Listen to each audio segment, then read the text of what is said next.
Hey, David, how you doing? I'm good, buddy. How about you? I'm doing okay. I actually want to tell everybody thanks for waiting or being patient. If you're not here just yet, I see Tony. She showed up. It's been a little while since we've been able to get together. I'm going to play one more video real quick so I can go grab my cup of coffee. Everybody enjoy or go grab a cup of coffee. Turn up the music. You'll like it.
So if you guys haven't seen it before, I hope you take a second and enjoy it. That's the car show. Some mornings, they like to wake up and have a car show. Today in Stockton, they're actually having coffee and a car show. So if you go over to we have a big bowling alley out here, and they got a big parking lot. So everybody's doing that this morning. But for me, I like Volkswagens. If you didn't notice, there was a ton of Volkswagens in there, David. I think there might be too many to count. But I tried to find every NFL team with a Volkswagen.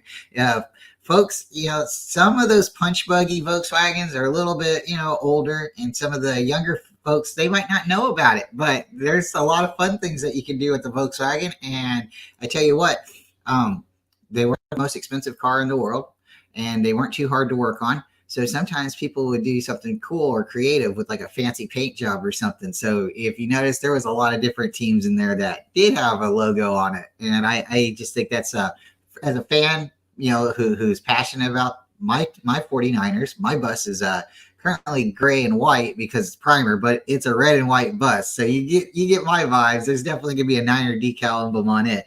David, how you feeling? I'm good, buddy. Been a minute since we hopped on, but life, right? So, and honestly, it's just a good Sunday. It's starting to get hot out here. So, I'm glad the AC in my vehicles works great. Yep. Well, see, that's the thing too. With some Volkswagens, they don't have AC. So some of those things, you roll the windows down, you try to go 55, two windows down, going 55. That's your AC, right? Well, you'd be lucky to go 55 in some of those. But hey, David, we've been talking, and it's been a while. Yeah, you're right. It's been a little bit of time since we jumped on. We do this on the weekends, and I just wanted to kind of let everybody know too. It is the thing about life. And life comes and goes, and adjustments happen, and so do schedules. So keep your notifications on, because when there is a schedule break, I'll be jumping on. I'll be notifying my good buddy David here, and hopefully we will be jumping on together. Now, hey, again, if life happens and you see David somewhere else, it's not like you found a new Batman, folks, okay? Or I found a new Robin or anything like that. It just means sometimes you can't always make it. So when we do get together, it's going to be like, I don't know, like Woodstock or some kind of big concert out there, So we're going to make it a big event, of course. because this has been something that's happened for almost 2 years now regularly. And I'd like to continue it to happen, but it just now my schedule's changing. So it might be an early morning coffee talk or a late evening edition. And some people, my family in particular, they drink coffee at night. It doesn't really keep them awake. It just is something to, I don't know, maybe enjoy and loosen up the evening, or I don't know. So David, are you one of those guys? Would you be able to have a cup of coffee with me at nighttime? At nighttime, probably not. Probably not. I'll still come out and hang out though. That's awesome. Yeah, see, like some people, they can do it. They can wake up in the morning, they can crack them open a beer, and they can work all day, right? Some people, they're like, oh, I need to have that at nighttime. Some people, if they drink a beer at nighttime, it's too much on their belly when they go to sleep. So it's like, you got to find your medium. And, same thing with coffee. For me, I actually stopped drinking coffee for a long time. I completely just stopped drinking coffee, cold turkey like. And everybody around my family, because they're such coffee drinkers, it was just it wasn't hard to get used to or hard to get out of my system or anything. But I worked in a gas station, coffee was there all the time. I worked in an oil shop, coffee was there all the time. It's like I come home, coffee was there, and I was getting heartburn really bad. And sometimes you get heartburn because maybe you're nervous. Maybe it's too much acid. Maybe there's just a lot of different things. So, try a little bit less sugar, maybe a little bit less milk. Try drinking my coffee black. That wasn't too bad. And I'm not opposed to it. It is funny. Have you ever heard about those people who drink the coffee with the mayonnaise? I've heard about it, but it's something I will not try. Well, I won't try everything. I will not try everything, but I tried it. And you know what, David? I believe, if I'm correct, our current quarterback drinks coffee with mayonnaise. And I think he eats the banana peel too, but that's a whole different subject and story. But it's not that bad. And, it's a little bit thicker like cream. So I don't know. I mean, like in a doubt, in a pinch, did you know you can also use mayonnaise when you're grilling a grilled cheese sandwich up? You can. Yeah, it's a little cleaner. It's so if you don't want to put a lot of oil or too much in the pan, you can use a little bit of mayonnaise on the outside and throw it in the pan and fry it up. It's a different texture. It still comes out golden, just a little bit different. So folks, we could sit here and talk a lot about food all day long, but the coffee talk will continue, and that's my point. It just might not be every Sunday or every Saturday. It might be, again, you just have to have those notifications on. Thank you, Bebop, for coming through. Don Dotson and Tony, you guys are all wonderful, just straight wonderful. So, David, I would like to talk to you a little bit about the schedule. I know you've talked to just about. Sorry, I just had to turn the noise down there. That's okay. You ever hear yourself talk back? You're like, is that really me? And yeah, that's you. And I guess I don't know if everybody has that reaction. Dude, I hear my voice and I'm like, do I actually sound like that? I asked a couple of my friends, do I actually sound like that? And they're like, yeah, you do. I was like, oh. What do you do? I mean, like you can't change your voice or anything like that, So I don't know. Just try to stand up as straight as I can when I talk, I guess. Maybe it sound a little bit better. I don't know. But David, I know we've had a schedule drop and we've had a couple other things. And I would like to actually tell you, before we get into the schedule drop, there's been a little bit of, and we're not too political here on the channel, but we do talk about world events and current things sometimes. And well, there's been a couple things that's happened. So Jerry Seinfeld, he went to Duke University and he got to give what is that college speech, at the end when everybody's getting their graduation. I'm lost for words right now, but he give the honorary, the graduating class a speech, and he let them know, hey, when you tell them that you came from Duke, stand up and be proud of where you came from.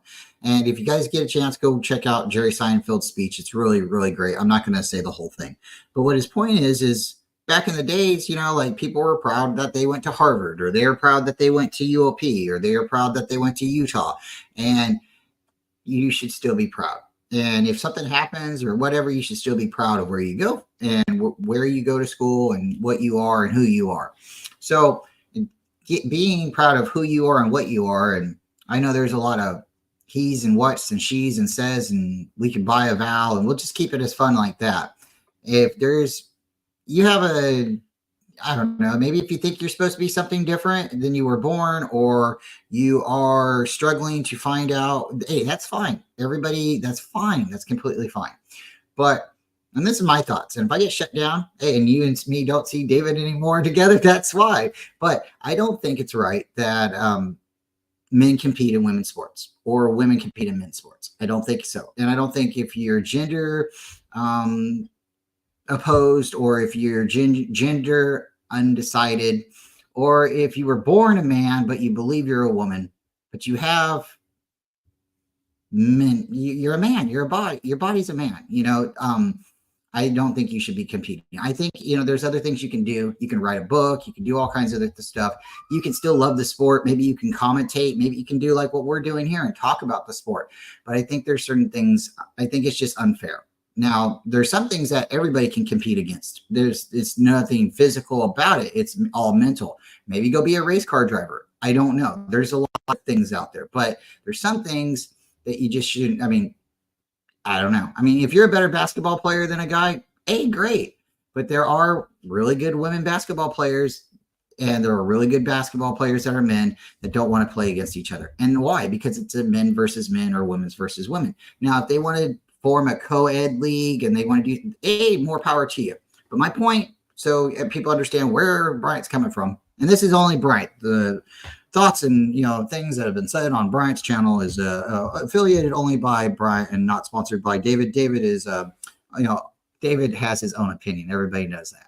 So with this, we have a NFL kicker that's come out, and he was also able to give a speech. And the NFL Super Bowl kicker, the Kansas City Chiefs kicker, Butker, he came out, and I don't think what he said was that bad. And if you guys want, go check out what he said. He also gave a speech at a college graduation, and basically be proud of what you are. If you're a mom, be proud that you're a mom. Be proud that you can be a mom. Be proud that you can be a dad. And some people didn't like what he said. And, I'm not going to say exactly what he said. It's his words. You should go and listen to it. But basically, I agree. Be proud. If you don't want to be a mom, don't be a mom. But guess what? David, can you be a mom? Do you have the ability at all to be a mom? But No. if you did, would you be proud of it? Yeah. It's like, it's part of the thing. That's your club. No one else can enter because it's like, as much as you try, you can kick and scream and you can throw a tantrum, but you just can't have a baby. You can have a baby with a lady, but you can't physically do it on your own, right? And nor can the lady. The lady needs a donor, right? She needs somebody to help her along the way, but we're not the one growing the baby. So if you want to be a mom, be a mom. Be proud that you're a mom, but don't be embarrassed that you're a mom, or don't be embarrassed that you're not a mom and you're a woman. But it kind of comes and goes. It's like there's certain things that you should be happy. Like David, I wear glasses, right? So I'm the best at I can be wearing glasses, right? I don't know any other difference. I don't know any other life. I'm Bryant. I'm a man and I'm a dad, and that's all I know. So that's what I'm going to do the best at trying to be, is just being me. So again, it's like, I'm not saying anybody else is doing anything wrong, but what he basically said was, be proud of what you are. Be proud to embrace what you are. So if you are, what's wrong with that?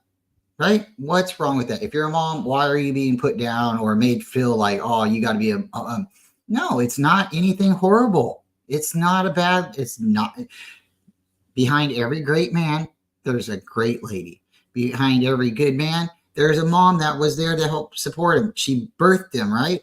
The same thing. So it's like everybody has a role in there, and not everybody has to be. You don't have to be just a mom. You can be a mom and something else. You can be something else. It doesn't mean that's all you are. But if you are a mom, what's wrong with that? What's wrong with that? There's nothing embarrassing to that. Being a dad, there's nothing embarrassing being a dad. There's nothing embarrassing being a brother.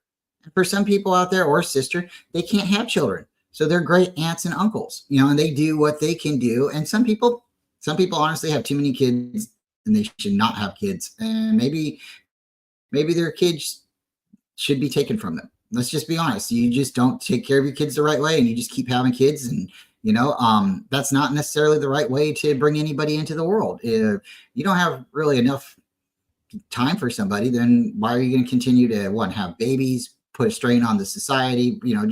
Just because you can produce doesn't mean you should produce, right?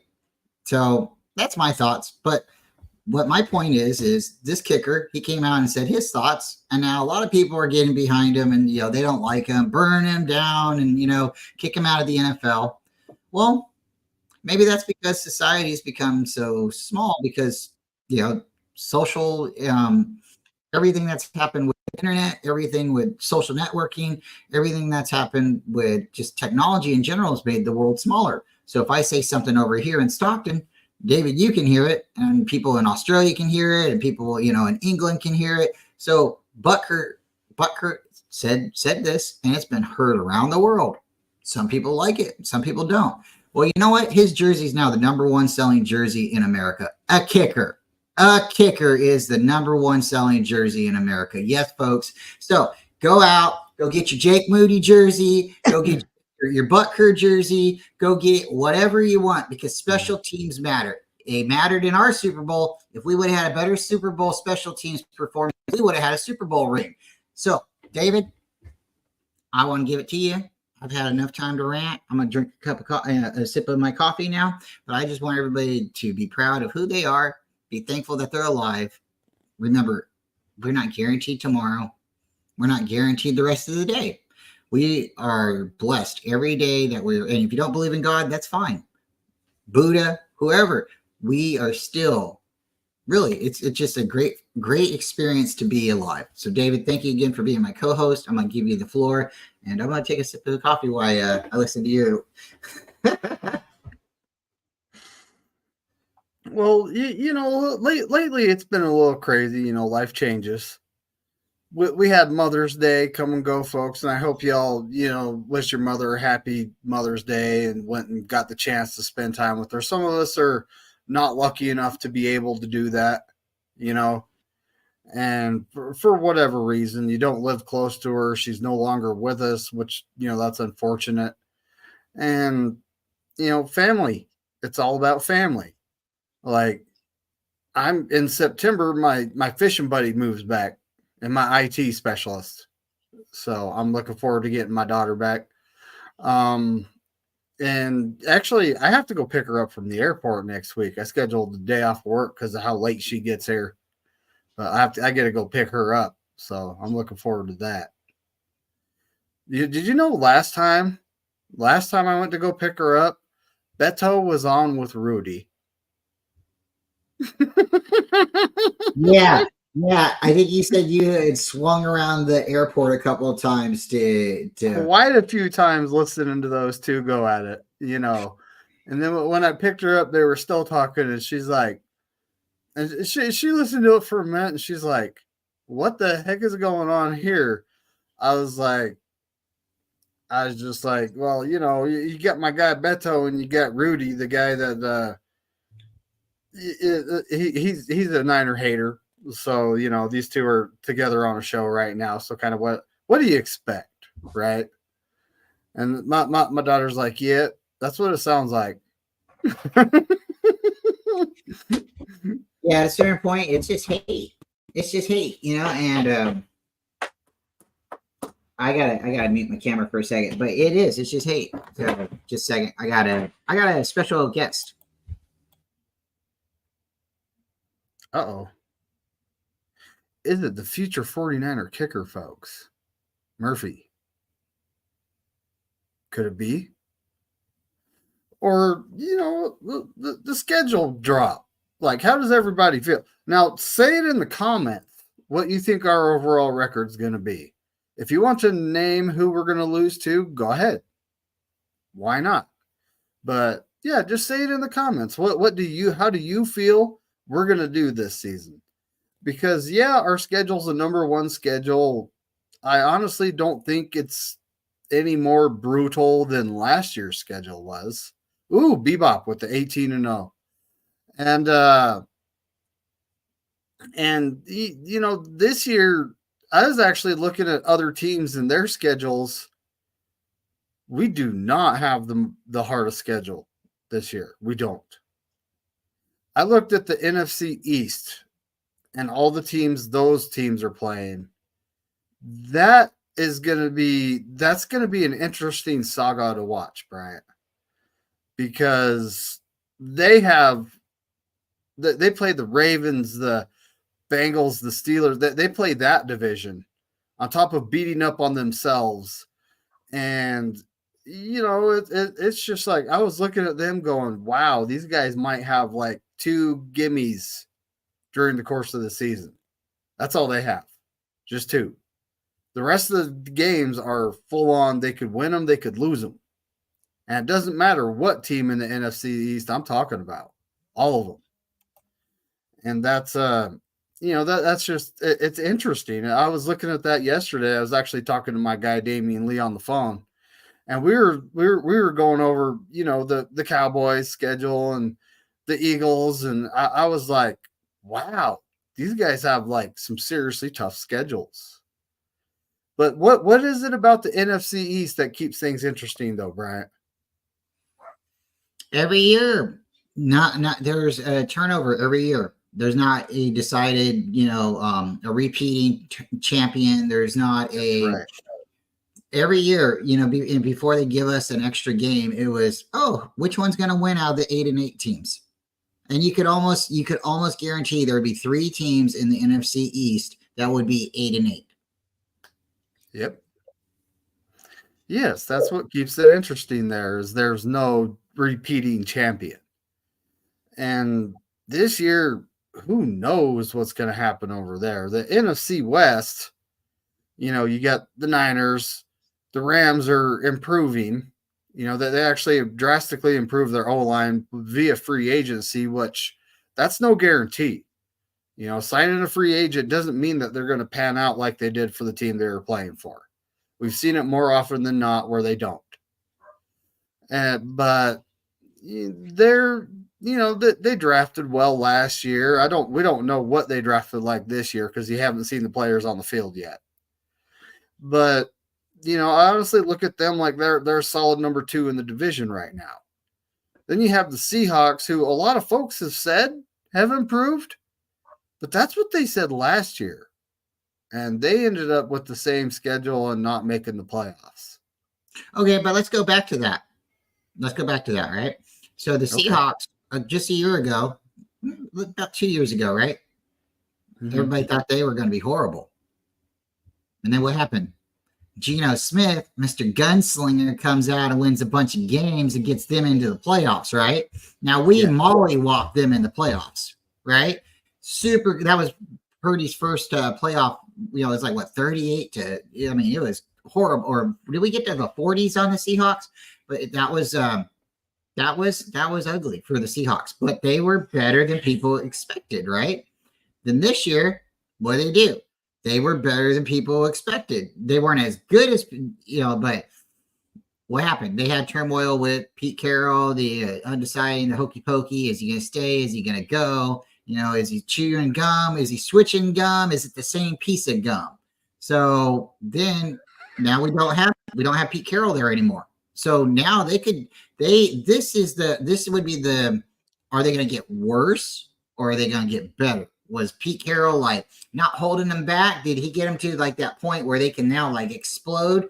Or are they going to now start taking step back because they're going to seriously go in and start doing a rebuild?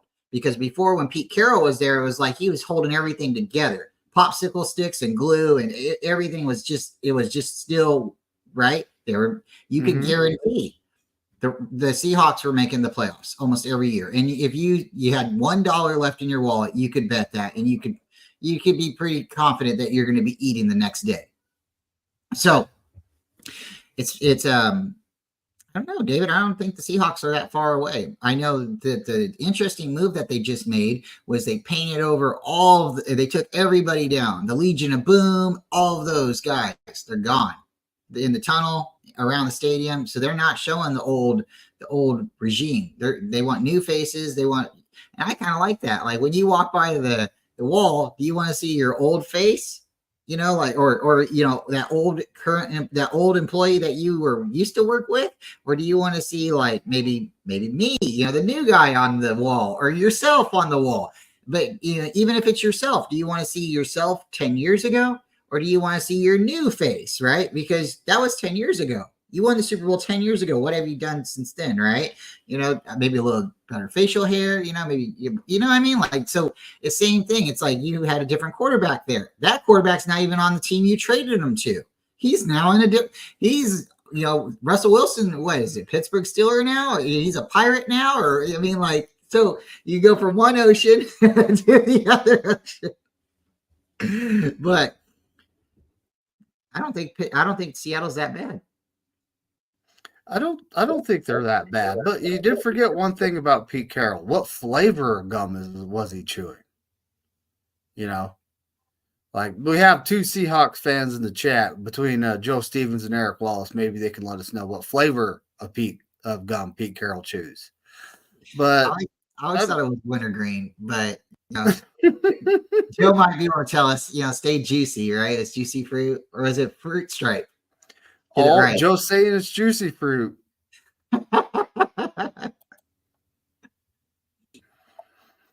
But the Seahawks, they have good defensive backs, and I believe they actually drafted another one. So it's like, just stacking players up defensive backs wise, and their front seven still questionable. They don't have Bobby Wagner anymore. He actually went to the Commanders. Their QB situation with Geno, I honestly think he needs speaking of the devil, I honestly believe Geno Smith needs a tattoo on him that says property of the 49ers.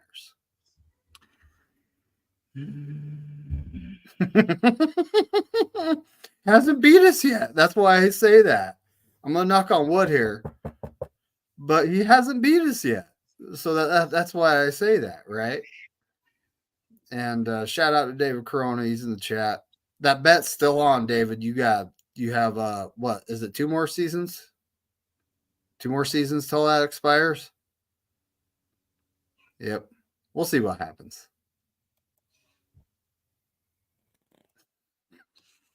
Well, let's get into the schedule real quick. Who are we playing first? The preseason, we're playing with the Titans, and I think are we home for the Titans game? The Titans, I'm not sure if we're actually home for that or not. It's preseason. Why does it matter, right? I think we're home for the Titans game because I think we're on the road the next 2 games. So if I'm correct, okay, so it's Niners at Saints. Yeah, that's our second game. So I think it's Titans. I think we get the Titans at home. And then the next 2 games. And then the Raider game. So we go to the Saints, and I don't think we'll win that game. I know people say, it's preseason, don't matter. Not that you said that in a wrong way or anything, but it really doesn't matter. It really doesn't matter as long as you don't get hurt, right? Our what would you say? Our franchise quarterback of the future broke his finger in preseason, so it does matter. It really does matter. That probably limited his playing and everything and his future with the 49ers. So get in a preseason game and get out, stay healthy. I think that's an important thing. So the Saints, I'm not going to we don't have to worry about them. The Raiders, I love how they're having us go to Las Vegas every year now, it looks like. So that does 2 things, David.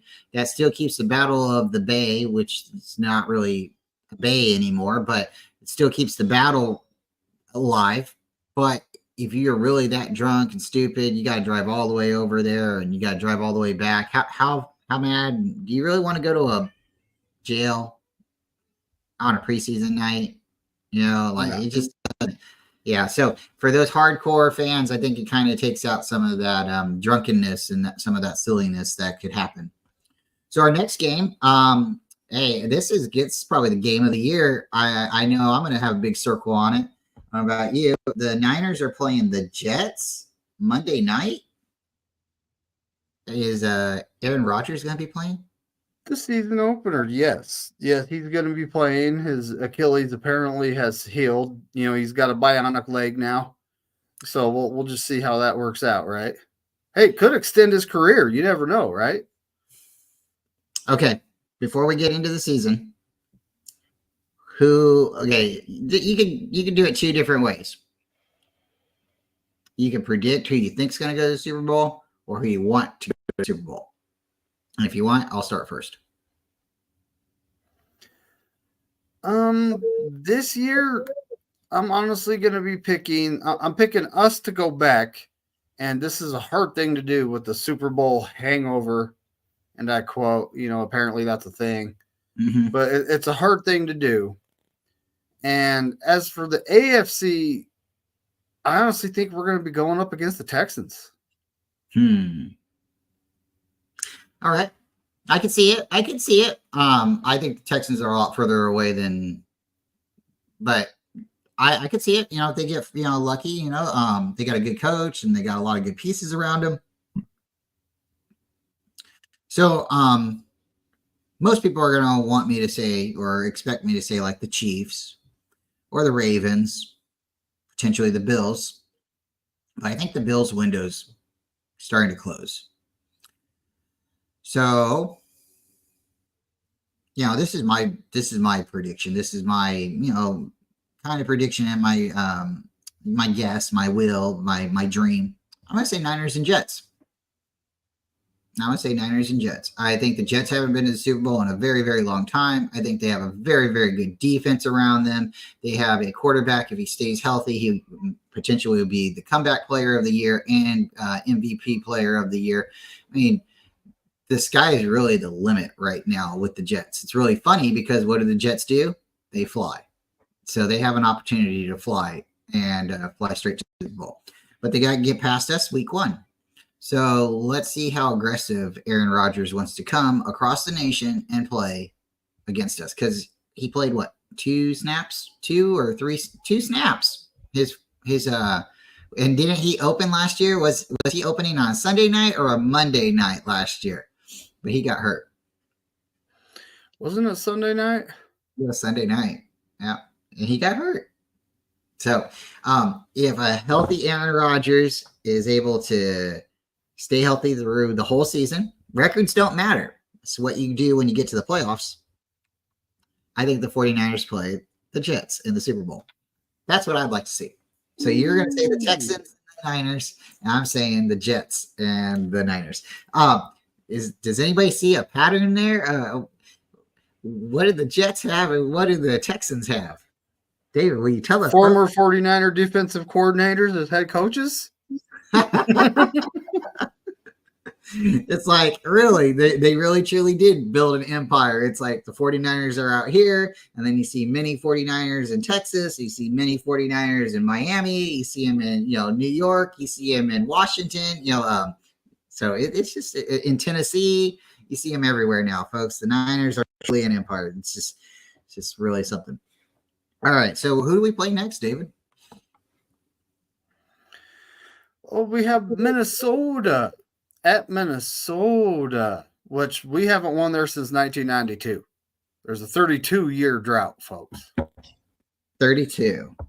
32. I know a lot of people that aren't as old as that drought. So is this year, if we was to lose, would it be a 33-year route? It would be a 33-year drought. And who knows when we'd be able to break it, because we probably won't play them next year. All right. So do you know who the Superman is on the 49ers? Do you know who wore number 33? Roger Craig. Do you know what team Roger Craig retired with? Oh, was it Minnesota? Oh, boy. So if the numbers have anything to do with anything, I'm going to say this could be our first loss. We didn't really get to say what we thought about with the Jets and we didn't start that out. So I'm going to say the Niners win week 1. What do you think? think I do. I think we're winning week 1. I honestly think we're going to break the 32-year drought in Minnesota. You know, they had a lot of pieces go this offseason, and they did pick up like Aaron Jones, and they still have Justin Jefferson and Addison, the 2 wide receivers. But, you know, beyond that, a rookie quarterback and Sam Darnold, I don't think those guys are as good as Kirk Cousins is. So I kind of feel like they're rebuilding-ish. So let me ask you then. Who's the quarterback? I think you might have said it. Who's the quarterback for the Vikings? They have 2 quarterbacks, and presumably Sam Darnold and J.J. McCarthy, I believe. And we're just going to presume that Sam Darnold is the starter. We'll say maybe till week 8, right? Maybe they'll let him run the whole thing. But as far as we know, let's just assume that and you know what assuming means, everybody. If you don't, then it's funny. Just Google it and take a look. So let's assume Sam is the starter. David, last year, did you think that Mr. Kirk Cousins was going to beat the 49ers? And remember, this was primetime Kirk Cousins.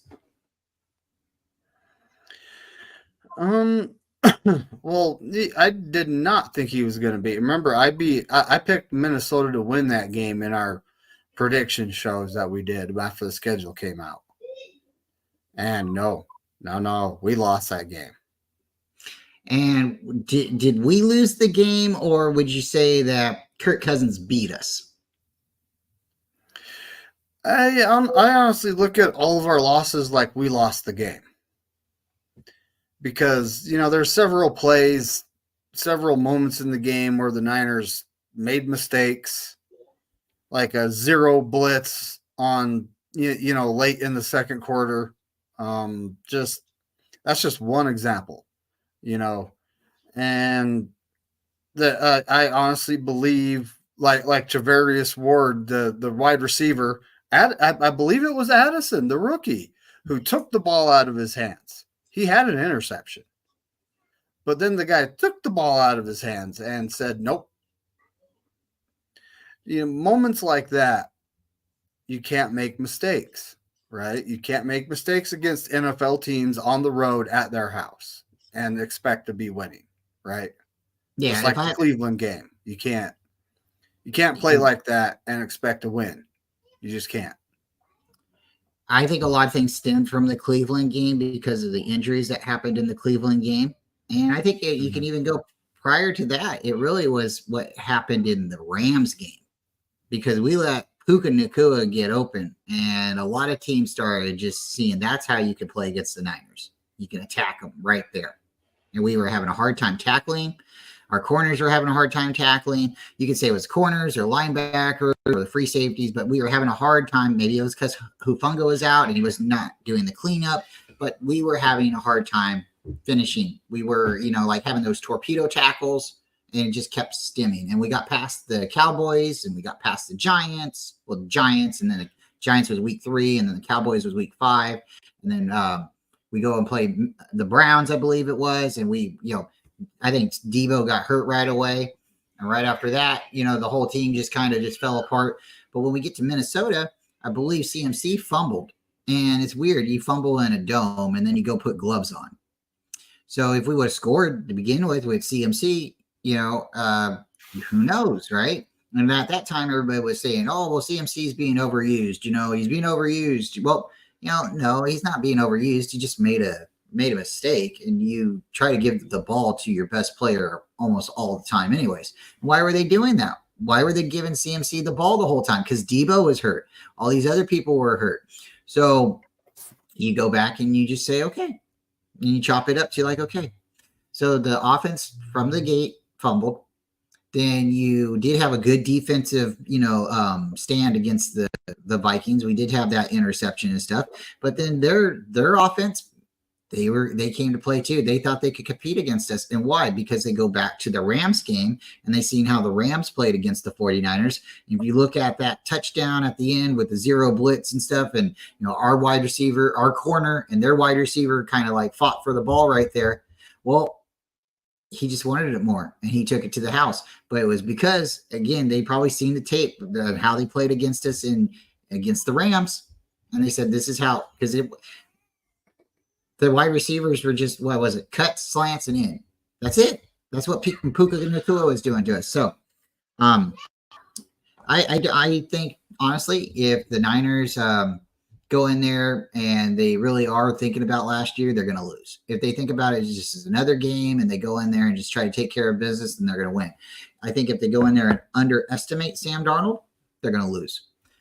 I know a lot of people don't like Sam Darnold and all this. He sees ghosts and stuff. But David, do you remember how Sam Darnold played against us when he was a Jet? I honestly believe he played pretty well, but didn't we still win that game? I think we won the game. I think we won the game by a touchdown. And I don't think he played bad or bad enough to lose the game for the Jets either. I just think it's really weird with the whole Sam Darnold thing. Niners wanted to get him. They wanted to get him before they wanted to get Watson. They wanted to get him before they got Trey Lance and Justin Fields and all these people. And now he was on our team for a short period of time, and we've let him go. And it's just really weird that he's went to another team. And we signed him for what, $2 million, David? $2 million last year. I think we signed him for like around $6 million to be our backup last year. Well, that's with incentives and everything. Okay. And he signed a $10 million contract to go be maybe a 1-year bridge guy for the Minnesota Vikings. Yeah, I read it was like guaranteed 8.23 mil or something like that for him. But to give, and if I'm correct, I could be wrong, but and then David could be wrong. We could both be right. I believe it was like $2 million we give Sam last year, $2 or $3 million guaranteed to be our, and that was what was really weird. Why are you going to give this guy this money if you got Trey Lance on the team? Why are you gonna? So it's like, because he's going to be the backup. Okay. All right. So Minnesota's definitely going to be a hot mess, and I think if the Niners go in there, we definitely have a chance to lose. I think we could, but so if I have to tell you my prediction right now, we're losing against the Vikings. I think overall the Niners are going 15-2. I think we're losing against the Vikings and we're losing against the Rams. So let's go ahead and go to our next game, David. Is the next game, let's see, is it the Rams? Oh, it's the Rams. Now, this one is in SoCal. I don't think we're going to lose in Los Angeles or Inglewood or, Levi South. I think we're losing in Santa Clara. So I say we lose week 2, and then we don't lose for a long time. How do you feel about the Rams? I actually feel pretty good about this game that we're going to lose it. The Rams, they play us hard. It's kind of like the Cardinals play us hard too. They just have bad luck. But the Rams, they play us incredibly hard. They did last year, both games. And we ended up winning the first game by, 7 points? It was 1 touchdown. We ended up winning that first game. Mm-hmm. And then the second game, we ended up losing by 1 point. And that was backups versus backups. Yeah, the game did not matter. I'll admit that right now. But they play us hard. And we're going to their house. And I honestly think they're sick of, us owning their house. They might as well have a San Francisco flag flying outside of that stadium, considering how many fans show up, right? So I totally see us losing that game. Oh, boy. So the Rams are the team that I don't think we should sleep on. I know the Seahawks are still really, everybody keeps saying they're rebuilding. And, every year you kind of have to just keep your eyes on the Seahawks because they are one of those teams that can be sneaky 8-9 or 9-8, just got to get into the playoffs. But we're talking about the Rams, and the Rams have done a couple of things that's made me question what the heck are they doing? They don't have their big boy anymore, right? Their big lineman. What was his name? Donald, Sam Donald, right? And now they got a good quarterback. They got a really good quarterback. He's won a Super Bowl. And what they do, they paired him up with another quarterback who's not only been to the Super Bowl, but won it multiple times on the bench. Is Jimmy G the missing piece? I don't think so. You know, he's actually going to be missing the first 2 games of the season because of failing a PED test, which, you know, that's interesting enough as it is. But We're talking I week 3. honestly think, huh? We're talking week 3 now. He could be on the Yeah, bench week there. 3 he's back. Yeah, week 3 he's back. But I don't think he's going to be seeing the field. With Matthew Stafford there, I don't think he's going to be seeing the field. So you know what they say about Matthew Stafford? You know, they say a hydrocortisone shot will keep the doctor away. How's his elbow? You know, we didn't hear anything about it last year, so they must have kept it pumped full, you know. Yeah. So I think Matthew Stafford's an incredibly talented quarterback. He's got one heck of an ego. He is a gamer. You know, that's the type of player that you need. You need that guy. You know, I'll never forget it, and maybe I shouldn't say it, but I'm going to say it, you know, because I sometimes I'm that guy. I will never forget the Super Bowl parade where he's seen the lady fall off the stage and turned around, turned his back to the fan and walked away. So maybe karma. I don't know what that lady's name was. Maybe it was Becky. Maybe she had a sister. I don't know. But David, that was wrong. And I don't think the Rams, that was a good look at all. But besides that, Stafford is a good quarterback. He's played through injuries. He's really tough. I used to say he's a blue collar guy, and I guess I could still say that because he's still wearing blue collar. Well, the Rams got a little bit of a yellow color though. But anyways, I just think that if healthy, he's going to make some noise in that stadium and definitely against the Niners. He's a passer, and right now, again, if he plays like he played it against us last year with Puka Nacua, he's going to have him open in the middle all day. And with our linebacker coming back from injury, it could be a very long day for Fred Warner. That's what I'm thinking. So if he does get hit, which I do foresee happening, I do foresee a injury happening to Stafford sometime this season. I do see Jimmy Garoppolo coming in, but not until later in the season. So, all right. So I have us winning the Rams. You have us winning the Rams. How do you feel about who's our next team? America's team, right? The Patriots. How do you feel about the Patriots? They're in a full rebuild mode with a rookie quarterback and a new head coach. So a whole bunch of question marks going on there. I think we'll win this by multiple touchdowns. So Sentinel says, oh my gosh, I thought that was his wife that fell off the stage. No, his wife was actually the one who stood there and tried to get help for the fan. Yeah. A fan fell off the stage. His wife seen it. She tried to help. He turned around like, oh, I didn't see anything. Like he was being funny or something. Like he knew the camera was on him or something. Like at that moment, you're like, you're supposed to be the hero, right? But you didn't care. The person could have broke their leg, or I mean, they fell off the stage, David. Do you recall what I'm talking about? If not, I'll send you the link later so you can see the video. But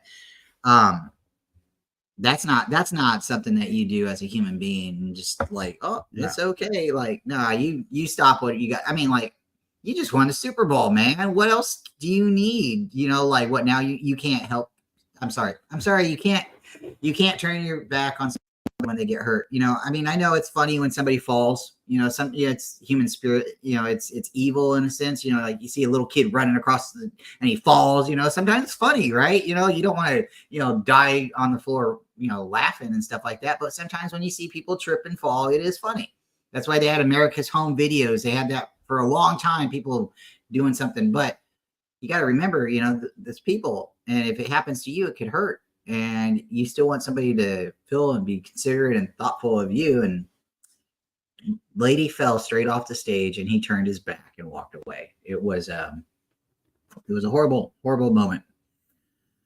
Yeah. And Don, yeah, Jimmy went to the Rams. That's why I'm trying not to be too obscene up here, but I think Jimmy went down there and he's going to tell him a lot of secrets, you know, I'm sure all these teams and stuff like that, but no, he's going to be able to give him a little bit more in-depth, you know, detail. Hold on. What's he going to teach Matthew Stafford? How to throw to a linebacker? He's going to tell him where the linebacker likes to stand at because he knows. During this play, usually when they're, in a 3-4, it's a 3rd and long. Fred Warner likes to stand with his foot in front of him and his other one just off to the side, just a hair off the hash mark right there. So Matt, if you're watching, you could throw the ball right there to him. He'll be wide open. So yes, there's going to be a lot of insight that Jimmy can teach. I'm sure he's going to also be able to teach him how to hold the tablet on the side, without breaking it, because I know he had to do that a lot for Tom Brady. There was a lot of tablets that was broken in New England. So let's get back to New England, David. How you feeling about the New England Patriots? They're rebuilding. We're winning this game. They're rebuilding. Yep. Well, this is a game that they have to come out to Santa Clara, to the Niner Stadium. So I think it's a win. It's got to be a win.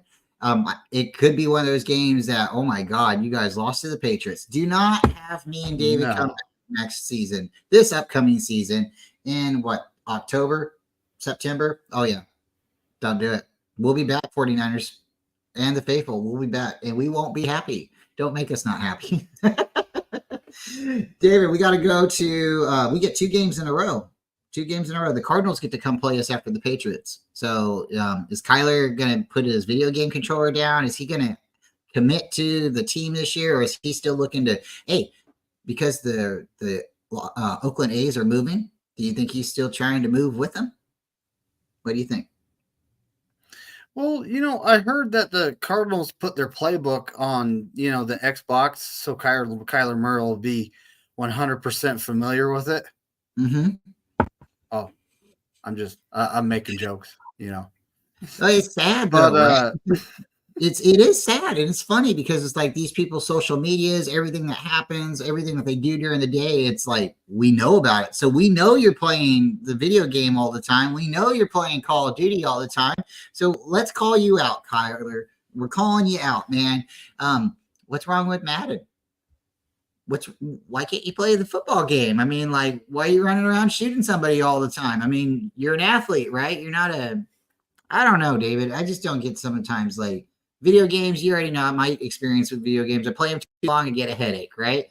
So, Kyler, if you're committed and you're not at the Call of Duty and you're hearing the call, well, the Cardinals need a quarterback. You might not be the one for them, but you might be able to step up. They might not be able to see you when you step up, but you still can be that guy. He's super quick, David. If we can't catch him, the guy will be in the end zone. Nobody will know about it. So let's get into it. Are the Cardinals going to make any noise? Are they going to be a 2nd place team, 3rd place team, 4th place team in the NFC West? Or where do you see them overall? That's the tough thing to predict because how many draft picks and how many rookies they have. You don't know what a rookie's going to do, right? The scouts can say the best things about the guy and he could end up just falling flat, right? So it's a hard thing. The Cardinals are one of the hardest teams. They are probably the hardest team in our division to predict. Yeah. And I think they're going to play us hard. We're going to win this game. And I could see the Cardinals in 4th place because of the fact that they're currently developing a ton of players, right? So you know what I just kind of thought?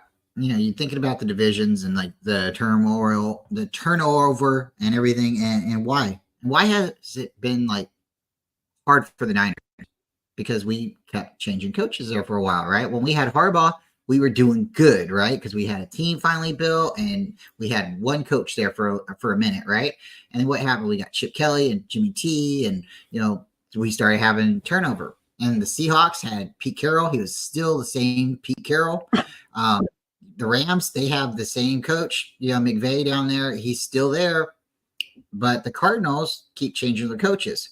So now with the Cardinals, they're keeping their coach this year, right? They're going to keep their pretty sure they aren't starting with a new coach this year. It's going to be interesting to see if they can take that step over Seattle. Is Seattle going to be falling behind a little bit, because like you said, you can't predict what rookies are going to do, and you can't keep calling out, or the Cardinals aren't always the last place team in the division either. When we've had it really rough, we are either owning the Rams or owning the Seahawks, we couldn't get past the Cardinals. So I don't like playing against the Cardinals. They're not my most hated team. I just don't like playing against the Cardinals. When we play against them, somebody like George Kittle usually gets hit and tears up his knee for a while, and then we hear about it later on. He had that big fumble. They get out on us quick. Kurt Warner went over there. Carson Palmer went over there. They get out on us pretty quick. And when the Cardinals are when everything's going right for the Cardinals, it's hard for the Niners. It's really hard for the Niners because I think what the Cardinals do is they don't plan to play other teams. You know, they don't draft to play the Rams. They don't draft to play the Cardinals. They draft to beat the 49ers, if that makes sense. And I think right now the Niners are trying, like for a long time, the Niners are trying to be better than the Rams. They're trying to be better than the the Seahawks, right? Beast mode. And, we had Julian Peterson. We had to go and, draft so we could stop Marshawn Lynch and Sean Alexander. And, who is the other guy that went to the Rams running back? Steven Alexander. So we've always been trying to stop the Rams and the Seahawks. And we always just we don't look at the Cardinals, but the Cardinals are always watching us. And that's why I don't know. I think we'll beat the Cardinals this game. How do you feel again? You're pretty confident against the Cardinals? Oh, yes. Yeah, they're pesky. They'll play us hard, but we're still going to win this game.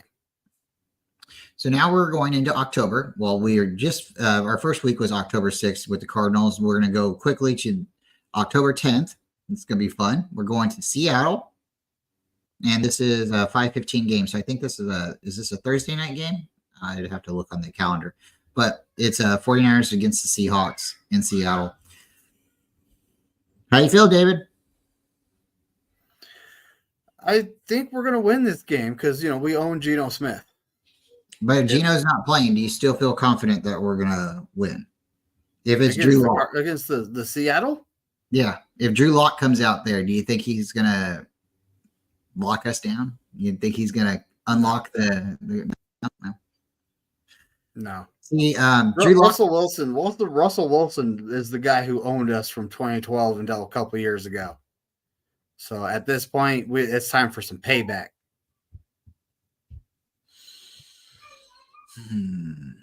Would you be mad if Russell Wilson came to the 49ers? I wouldn't be because I don't think he could beat out Brock Purdy. Okay. He'd be a good backup quarterback. I don't think he'd beat out Brock either because I think like what everybody else has said is he's not a system quarterback. He's his own quarterback. Like he plays outside your system. Like your plays aren't working. Let me stand back there and run around a little bit, and then I'm going to find somebody open. So I think with that, I think he would he'd be almost the ultimate backup for any team. If that team, knew when he comes in, the playbook's out the window. But I agree. All right. Sentinel says, no, Pete Carroll is not the coach of the Seahawks. I do not know the guy's name who's the coach of the Seahawks.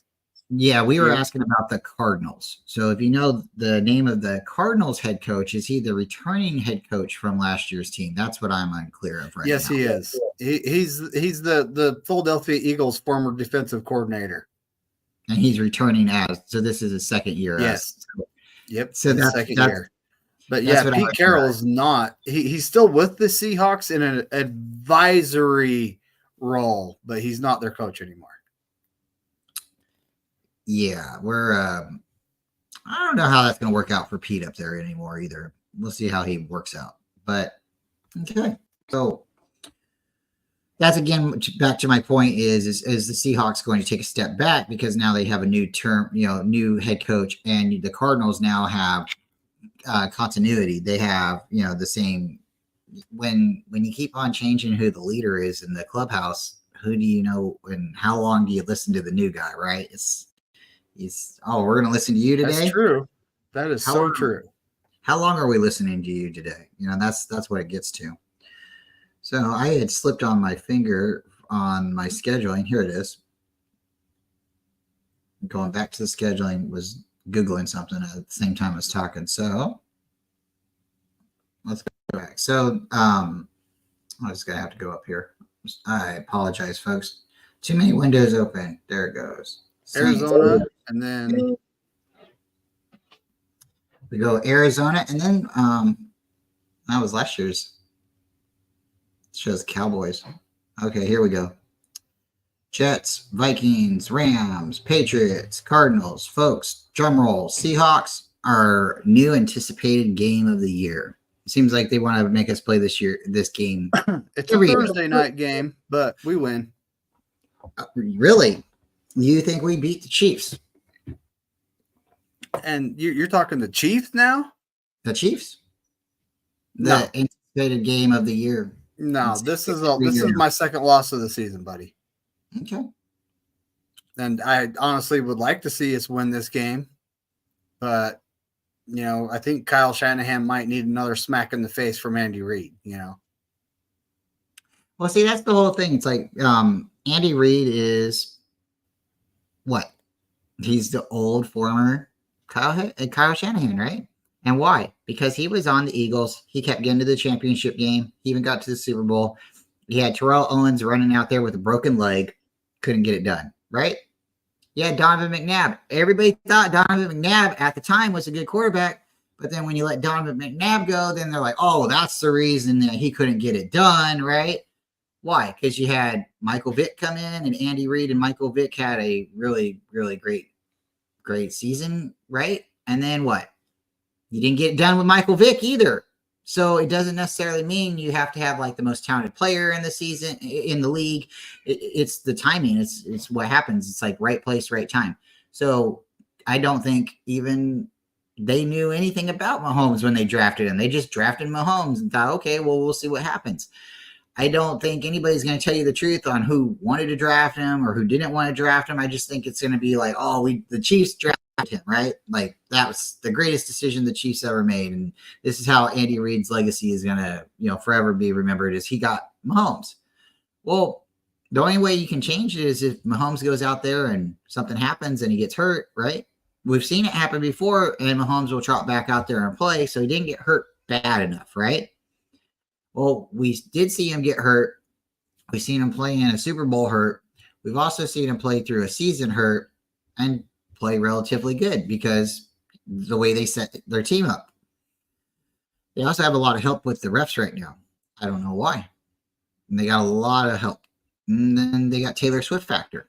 So, David, I would have to say this on paper looks like a loss. I'm going to say it's a win. The reason I'm saying it's a win is our guy from the start of the show. If you folks want to go back and listen to me talking about the number one jersey selling kicker in America, Harrison Butker, he is going to be the one. He's going to shank it, folks. They're going to be down there. They're going to need to get a point. They're going to need 1 point. He's going to be kicking 56 yards out or something, or 40 something out, because he's got the Super Bowl winning record right now. He took it from Jake Moody. So he's going to get up there and, I've done this before, and boom, it's going to go out of bounds. The Niners are going to win the game. That's going to be it. But the Niners will get no credit for this game because it'll be a missed kick from a kicker. So they won't be like, oh, the Niners really beat them. They destroyed him. They dominated him. They got the monkey off the bat. There will be no credit given to the Niners, but we will get the W. That's my thoughts, David. Well, shout out to the Swirling Winds in Santa Clara. Their kicker has no idea what's coming. Shout out to Tommy Huxley. Thanks for coming through. Sorry I missed you last week. We got caught up with family and just got out of hand. Wanted to go and see Tommy, but couldn't make it. And I apologize. So we are now going to play the Cowboys. And they put a star on those Cowboys. They didn't give them a gold star. So I don't know if that has anything to do with it, but they call them America's team. And they kind of started that on their own. I think it's funny because of that, we got to watch them on Thanksgiving every year. David, the Cowboys come back to the 49ers. And I think this is a little weird. Why do you keep coming out to Santa Clara? Well, like you said, they don't have the gold star. You know, the star's blue because that's how their fans are going to be feeling after this game, and they lose. You know, but I don't know why they keep coming back to Santa Clara. You know, it's maybe they just like making the trip. So Jerry Jones wanted the Niners. He wanted the Niners this year at the beginning of the season. And I thought he was going to get it. I thought the Niners were going to be playing Cowboys Sunday Night Football, week 1. Didn't happen. I'm okay with that. But again, why do you keep on, like, I know they don't have a real say on how the season starts or is created, but they do. They do have an influence. And for the Cowboys now to come back out to Santa Clara, which is fine. But this is just, it's a nighttime game. So I think there's a lot of that. The Niners be out here, West Coast. You're going to have the lights in the stadium. It's a 5:00 game. If this game was in Dallas, it would be a nighttime game, but it's going to be in a dome. You're not going to see nothing, right? I think it means more to the 49er fans to beat the Cowboys in their stadium than it does to see the Niners go to the Cowboy Stadium and play there. And I think if the Niners was to lose in Dallas, I don't think the Dallas Cowboy fans want that. I think the Dallas Cowboy fans want the Niners to lose in their own stadium. So if that makes sense, if the Cowboys could come and win this game in the Niners Stadium, that makes not the playoff games go away because we beat them twice, right? 2 years in a row in their stadium, or was it 1 year in our stadium, 1 year in their stadium? I get confused sometimes. But I remember that Jimmy G Super Bowl, that was in their stadium, and I thought the next year with Brock Purdy, I thought that was in their stadium again too.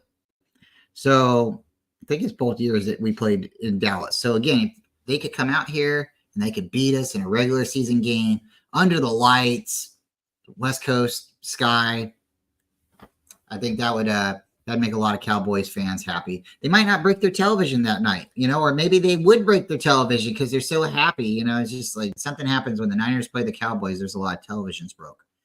David, are you taking Cowboys or are you taking the Niners? And would you sleep on Dak? I'm taking the Niners. Dak Prescott, seems to get nervous against us and makes a couple of mistakes, and that's going to cost them the game. Dak is a good quarterback, and I don't know what happens. I don't know if he's got ADHD or he's bipolar or something like that, but you get two different Daks sometimes. You'll get a Dak that's like, wow, you can't beat this guy, everything he's doing. I mean, like, did you see the way he tied his shoes out there? And then you got the game where you're like, dude, don't put your helmet back on. Don't put your helmet back on. But, some people are really talented. And, even like look at Brett Favre. He throws interceptions. And then, when he throws touchdowns, you're like, yep, that's why he's our quarterback, right? So, all right, we got the 49ers now going to Tampa Bay. They're going to Florida. And this is I don't know. I don't think this is going to be fun. Looking at it, it looks like we play Cowboys at nighttime, and then we're going to go and we're going to play the Buccaneers. This is after the bye week. It's after the bye week. Okay. After the bye week, we're heading back down to Florida, not to Jacksonville, but to Tampa Bay. Yeah. And see, Jacksonville is the worst flight. So this would be okay. Go to Tampa Bay. Now, last year, a lot of people didn't believe in Baker Mayfield. I'm not going to say I was his biggest fan, but I like to say he's not as bad as people think. I heard that he got to move into Tampa Bay Stadium this year. So I think that's going to take a lot of stress off his plate and stuff and, the commute. So watch out for the commercials, folks. They're going to be coming. But I think the Niners can go down there and beat the Buccaneers. I think the Buccaneers are a really good team. And as long as the Niners can play their defense, it's almost like you can trick Baker, then you can get advantage on him, right? And then you can just keep the points ahead of him, and he can't catch up. He can put points on the board, but he can't catch up. But this is another game. It's like kind of like Dak Prescott moment, right? This is Baker Mayfield. How many times has he lost to the 49ers? Bosa, right? Hey, Baker, right? It's been a couple years now. He can't beat the Niners. So, this is his monkey off his back. Even though he's not with the Browns anymore, number 97 is still on the 49ers. and he's going to be saying stuff across the line. So I think this is one of those big boy games for Baker Mayfield. So I would expect them to throw everything at us, even that pirate ship, everything. They're going to shoot cannonballs, everything that they can. David, this is the Niners against the Buccaneers in Florida, and I think you said it's a win. How do you feel? I think we're going to win this game because it's after the bye week, and look what happened last time we went to Florida after a bye week, right? The Jags were never the same. So I think this is the game that, we smack down the Buccaneers, and Atlanta's probably more than likely going to end up with that division. Wow. No love for the Saints, huh? Carolina not coming in there either? Mm-mm. Okay. Bryce Young might have something to say about that, but all right. And Carr, he's going to play until the wheels fall off. All right. So we leave not Buffalo. We leave Tampa Bay, and this is really weird because let's just look real quick. We had a home game, go all the way across the country to Florida. We come back for a home game. Okay, I love how NFL traveling works. Frequent flyer miles. Everybody gets points, right? So the Seahawks now have to come down to Santa Clara to play the 49ers, and it's gonna be fun. We'll see what happens. We'll see what quarterback's playing. They play us twice a year. They'll probably want to avenge themselves from earlier in the season. I think the Niners are going to win, but we'll see what happens. Looks like the earlier game in the season would be the game where we'd be wearing our color rush uniforms or all white uniforms. So this game is a 10 o'clock game. No, this game is a 1 o'clock game. Sorry. It's a 1:05 game. So we'll definitely be all eyes on that one. David, how you feel about the Seahawks? Same scenario, just a different day. Well, before I do that, we got a question in the chat. Would you like to see Trey Lance start for the Cowboys for that Cowboys game if Dak Prescott went down with an injury? No. Dak Prescott has to beat out the second string quarterback to do that first. Cooper Rush. No, I wish Trey Lance the best, but I really don't want to see him starting against us. No. At the same time, I'm not against it, but I honestly think it would be Cooper Rush, because is he still their second string? Yep. So, but Trey Lance could beat him out for the second string this year, right? It could happen. Yep. It could happen. We will have to wait to see. My opinion of Trey Lance is, it's not a good one or a bad one. If you're on the team, I'm rooting for you. If you're not on the team, I'm not going to hate you, but I don't see a third string quarterback starting against the 49ers. But Trey's looking at $24 million in 24. Wow, or $22 million. That's a good payday for a backup quarterback. But now we're the Seahawks at San Francisco, right? At Santa Clara. That's a W, buddy. We're sweeping them. We're trying to catch up that series that they're so far ahead on, Yeah. And it's about time that we claim ownership. They've owned us for a long time. So it's about time we did. It was like 30-19. And then I think it's 30-21. We're on a 5 streak right now. 5, because that one year we played them twice in the regular seasons, beat them once in the playoffs. And then last year, that was 2022. And then last year we swept them twice. So we're on a 5 streak against them. Yeah, I think if I'm correct, the record right now is 30-21. Well, it could be 30-22. For a long time, it was 30-19. 30-19 and 1, I think, but I'm not positive on the 1. So we have a home game, then we leave again. We're going across country. We're going to go play the Packers. This is November 24th. This is what, Turkey Day? Is it Turkey Day? We play on Turkey Day? I don't think we play on Turkey Day. I thought so. I read we didn't play any holidays, and then later in the season, I found later in a couple of days ago, I thought it said we played a holiday game. I know we don't play on Christmas, but right here it says 49ers at Packers, November 24th, 24, 1:25 p.m. So, Tony, real quick. November 24th. That would be. Is that Thanksgiving? I would think that's Thanksgiving, but Tony with the facts, pop it up. Tony's my fact checker, folks. If you see Tony in the chat, you know where it's at. I'm not opposed to this game. The Niners, I don't feel like the Packers really have the biggest The advantage. 24th is a Sunday this year, buddy. Okay. So then what? Turkey Day would be, it's on the 28th this year. 28th. Okay. Native American Heritage Day is the 29th. Okay. At least that's what my calendar tells me. I don't think the Packers Lambeau is as big of an advantage as it once was against the Niners. I think they're still going to have a home field crowd. I think they're still going to have, like everything green, but you'll see some red in there.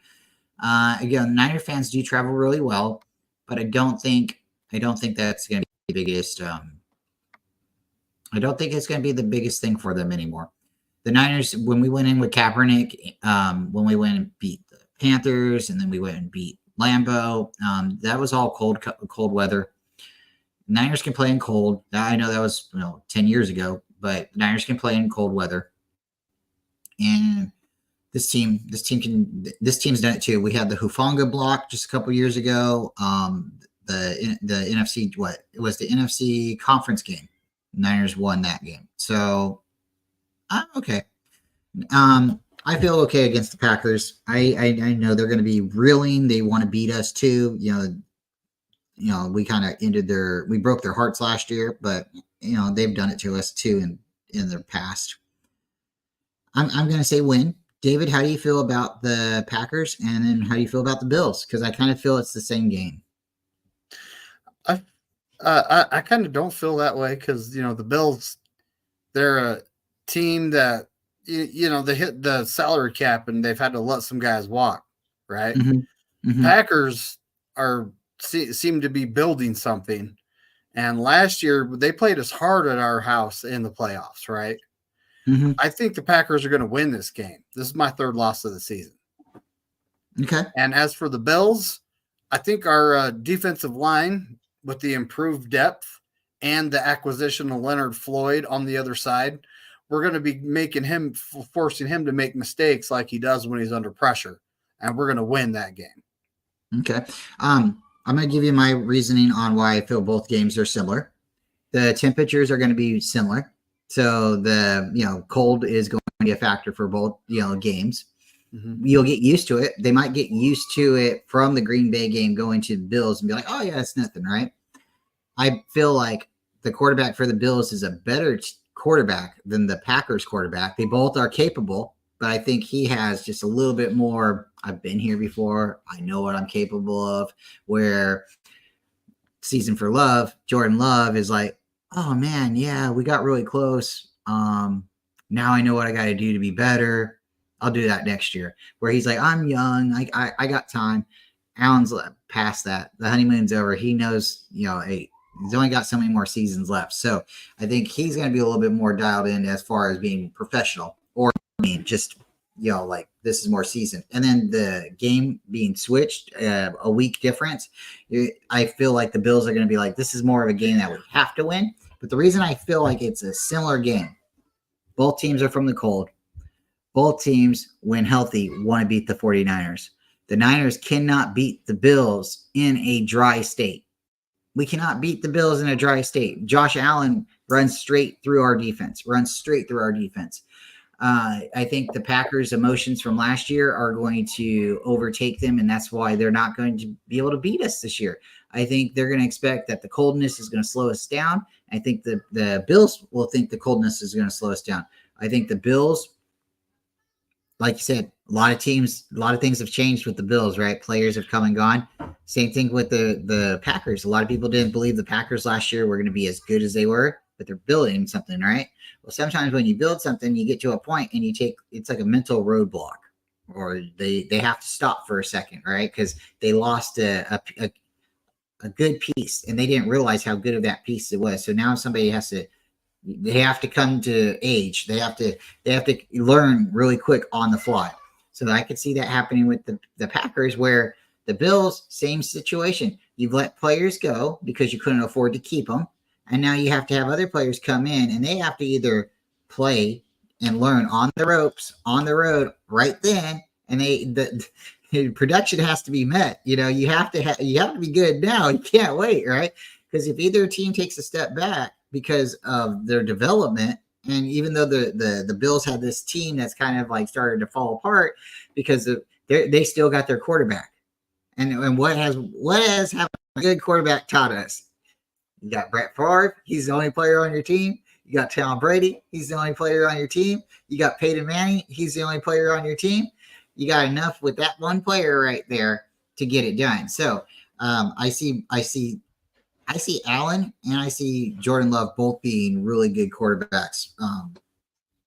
But we'll see what happens. I don't see either of us losing either game, just for not the homerism in me or anything like that. I just see if the Niners are right now favored to win all of their games, what's going to change from here till then? It would have to be a injury. I also think Josh Allen, if he got the right playbook in front of him, I think he could be really, really. I don't know. He keeps getting to the championship game. Oh, I know what happens. He has to play against the Chiefs. That's right. So maybe if he was on our team as our quarterback, but he'd have to play against the Chiefs again. So we'll see what happens there. David, we go next to the Bears, and the Niners finally get a home game. So they go on the road for 2 weeks, and then they get a home game. The Bears have to come to the 49ers. I don't like it when the Bears come to the Niners Stadium. The Bears beat us our first game in Santa Clara, and I'm not over it yet. So every time they have to come and play us, I'm not confident. I am not a big fan of the Bears. Every time we think we got their game, they do something to us. Everybody thought we were going to beat them. What was it? 3 years ago? 3 years ago, and that tsunami game. We should have won. But again, the Niners should win. But should we go in thinking we're overconfident? Or should we go in thinking we should win, and that's what makes us overconfident? Did you expect us to lose the Bears game 3 years ago with Trey Lance? No, I don't expect us. I expect us to win the Bears game, 100%. Sorry about that, Brian. I just had someone pull up out front blasting music. I had to mute myself and tell them to turn it down. You're David. David. My point with the Bears is when we expect to beat the Bears, we don't. Did you expect us to beat the Bears with Trey Lance at Soldier Field a couple years ago? I 100% did. So I don't like having to play the Bears. Okay, I won't ever forget the longest field goal return for a touchdown in I think it was like 106 yards, 109 yards on a windy kick, missed kick from the 49ers. But the Bears, they come in to play us in Santa Clara. And I don't know if you remember or not, but they beat us the first game at Santa Clara. So I'm not a big fan of the Bears. And if we have to play them, I'd rather play them in Chicago. But we got to play them at Santa Clara. So you still feel good about the Bears. It's December 8th. It's a 125 game. We're coming off of the Packers and the Bills. I still feel good about it. They have a rookie quarterback. A lot of people are saying, "Oh, Caleb Williams is the next thing." Well, a lot of those folks, thought that Jamarcus Russell was the next thing too. So again, you don't know what you're getting with a rookie until they played for a couple of years, right?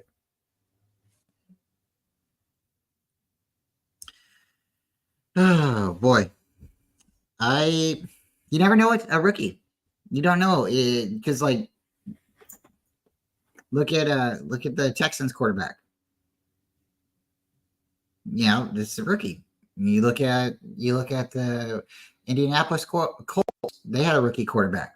And he was looking really good until he got hurt. So it's just hard. It's hard to it's hard.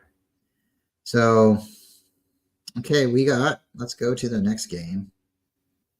My phone keeps timing out on me and going back. I got to figure that setting out. David, we're going to play the Rams. This is my loss. Hold on. This is at Santa Clara, though. I had us losing to them earlier in the season at, Levi's Inglewood, right? Mm-hmm. But, I have us winning this game because we're on a roll, baby. It's like, yeah, we just lost to the Packers. Still haven't got that punch in the face before the playoffs, though. That's kind of some foreshadowing on my schedule anyway. Yeah.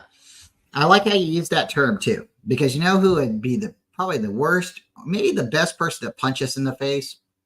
Jimmy Garoppolo. That Italian stallion, he's going to be playing. He's going to be playing. And this is December 12th. This is the end of the season, folks. So if the Rams aren't vying for a playoff spot, Stafford's hurting out there. He may retire. He might cut it up. He might just, hey, why am I even out here, right?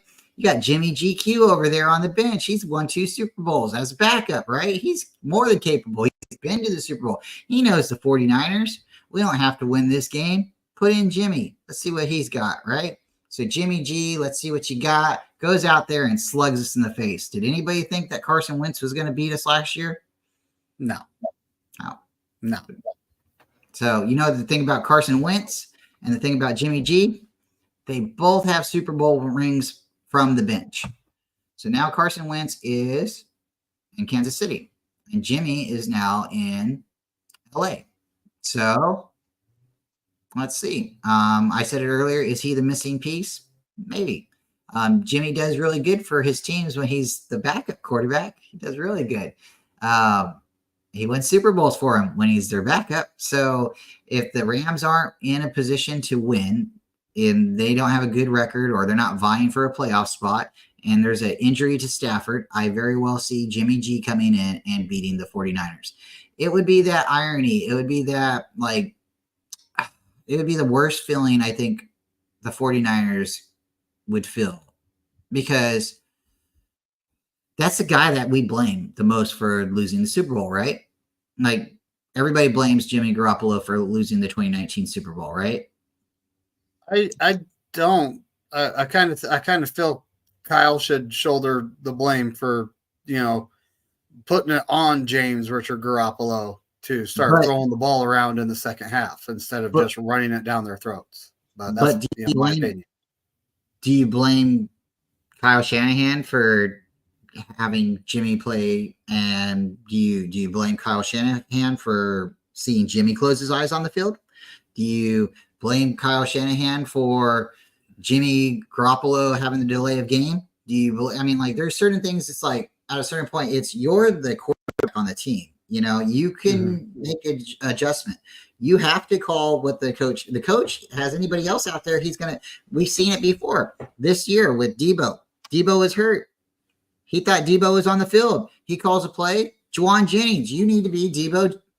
You're not. We get it. But that was an accident, right? But the coach still believed in his team to run that play. He still believed in his guy to run that play. So it's like, okay, you got Jimmy G out there. Dude, I need you to keep your eyes open. Oh no, let me close my eyes when I throw it to Kittle. Okay. So at a certain point, it's like not one person necessarily deserves the blame, but no, you definitely overthrew Emmanuel Sanders.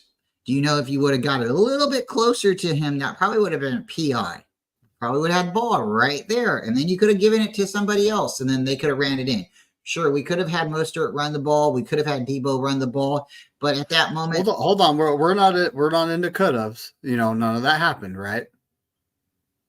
So we lost the game. It was very unfortunate.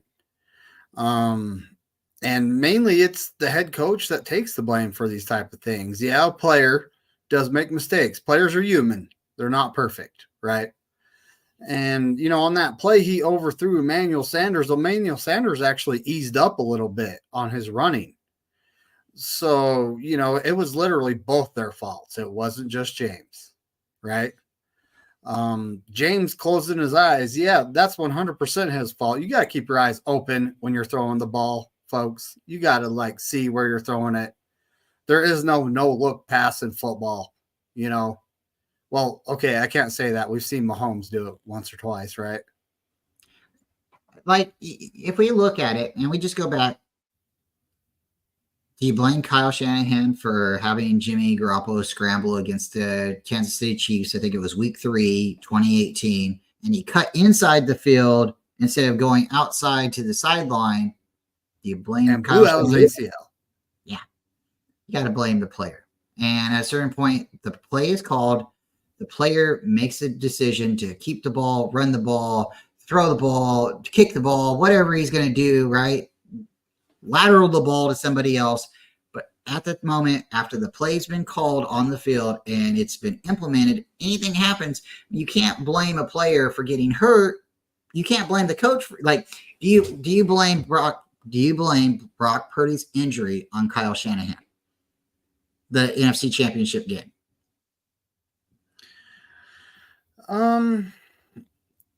Well, who designed the play call and the when it comes down to it, the personnel on the field?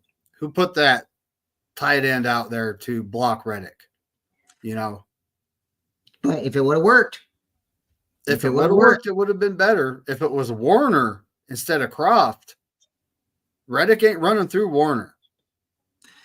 But even if he did, even if all the players that we would have wanted him to have out there on the field in the same situation happened, Brock Purdy got hurt, would you blame Kyle Shanahan? You got to have your playmakers out there. Your playmakers have to make the decision. They have to play. Sometimes better players, they make a move. They make an adjustment. But to say, oh, well, we didn't do it because, if he would have had 1 second, just 1 second or half a second, Ayuk would have came open and boom, that would have been gone. Or maybe if Brock Purdy would have stepped up, like Kyle Shanahan said, if he would have stepped up, Reddick would have ran past him. He would have missed his arm. At what point? I mean, I know we're taking blame and we're putting it over here. It's not on this guy's fault. It's not on this guy's fault. But at a certain point, you're the one who ran into the car, right? You're the one who was the driver. You were the one, right? Like we see multiple players, like when they feel they're going to get a sack, they drop down and they move or they wiggle, right? And they live to fight the next day. So are we saying? Are we saying our head coach is not at fault for anything? Is that what? No, he's not. He's not at fault of anything. He just calls the plays, And if the play doesn't work out, right? He's just a guy, David. Kyle Shanahan is just a guy. It's not his fault. He just makes the play call, and then if it works out, it works out, right? So I don't know, David. I think we're both on the same page. I think we're both. Yeah, but when it comes down to it, it's never one person's fault, right? No. It never is. And ultimately, the blame is shouldered by the head coach because he's the boss, right? Yep. He's the boss, and his employee did something wrong. Yep. And I don't know how, that's how the world works anyway. And it's just, who do you blame, right? You have a whole game, and there's a whole bunch of different plays that, if gone different, would change the outcome of the game. You can't just point at one thing, right? That's exactly right. So, like in that Eagles game, Brock Purdy got hurt, okay? Let's throw a challenge flag at that Devontae Smith catch that wasn't actually a catch. Let's throw a challenge flag. Let's get the ball. Let's get the ball on that fourth down. Let's change the whole dynamic of the game right then and there. Yep. Then that play doesn't happen, right? Yep. Because if we would challenge it, then we would have had the ball at the 50 or in midfield, and maybe that play happens right then, but it wouldn't have happened later after the touchdown. We wouldn't have been down points. So my point is, it's never just one person's fault. There's always multiple things that happen over the course of the game, and our team has to be better than that. I do see Kyle like overthink things, and it's almost like, well, how did I put that? Okay, do you agree with this right here? I don't want to attack anybody, so forgive me if you feel like you're being attacked. Yes, I do. Kyle schemes around the offensive line's weaknesses. He had Tyler Croft blocking Hassan Riddick. Kyle doesn't know the difference between what works on paper and works in the game. So the guy who's being paid millions of dollars, who's been a child of a head coach in the NFL, not only a head coach of the NFL, but a coach for college teams. He's been in football his entire life. Doesn't know the difference. His dad won Super Bowls, Bryant. Doesn't know. You're telling me somebody who played college football as a wide receiver doesn't know, who was a water boy for the NFL, multiple teams, doesn't know, been on multiple head coaching teams, who's been to the Super Bowl, because he was on Tampa Bay's Super Bowl team too, back in 2002. You're going to tell me he doesn't know the difference between what's on paper and no, I'm sorry. I don't agree with that. People don't have to necessarily like Kyle Shanahan, but Kyle Shanahan knows a lot more and a lot more than what people are giving him credit for. And because maybe he believed in Tyler Croft, maybe Tyler Croft didn't make the best play right there, but it's not because he doesn't know what's the difference between paper and pen. If you go to the Super Bowl, our Super Bowl blunder on the offensive line, the one at the end of the game where we shouldn't have thrown it to Jennings, right? We should have thrown it to Ayuk, but we threw it to Jennings because our offensive line forgot what to do. Whose fault is that? That's Kyle's fault because they forgot what to do in the most critical moment in their life. People are humans, and they have a breakdown. I just remembered the way I phrased this. So Kyle tries to outsmart himself a lot, folks. He's a smart guy. And sometimes you just got to dumb it down and not outsmart himself. You know, you got to, the football team that's on the field can literally outplay any team in the NFL. And he needs to remember that. You know, he needs to remember he's got this good football team on the field. He does not have to outsmart himself. We can out physical the other team, right? We can. We've proven that. We can out physical a team. We can out physical. We can out pound them. We can outrun them. Mm-hmm. But we cannot dominate in the passing game.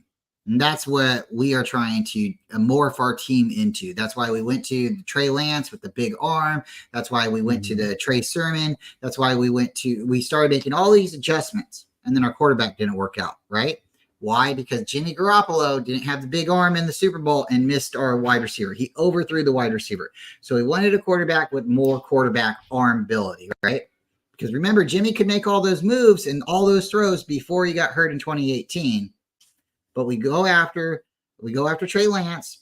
We try to get that quarterback that, Mahomes, that quarterback that Watson, everybody's like, hey, we need a different quarterback out there. He's more mobile. We need him to be a little bit more elusive so he can he can take the game on his own, right?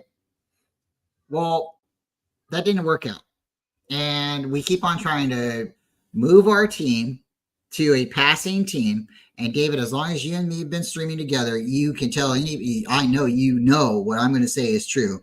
I like 10 to 15 minute drives. I like them running the ball 10 to 14 plays a game in one quarter. I like them eating up the whole clock. If they don't throw the ball wearing the defense out, Bryant, and wearing the defense out, right? And our defense is only on the field 3 or 4 plays, in a quarter, I'm okay with that. But does that sound like it's going to be fun to watch? Do other people want to get behind that? No. But I want the 49ers to win. So when Jimmy Garoppolo was handing off the football that many times, and we had the football, one whole quarter of football in the second quarter, we had the ball 10 minutes, and you look at the overall sheet and the time of possession, and we've had the ball for 22 minutes, and the other team 22 minutes out of 30 minutes, folks, 8 minutes. The other team had the ball for 8 freaking minutes, but nobody was happy winning the football games like that, right? Because if the Niners didn't start off the right way and ground pound and get on top of another team,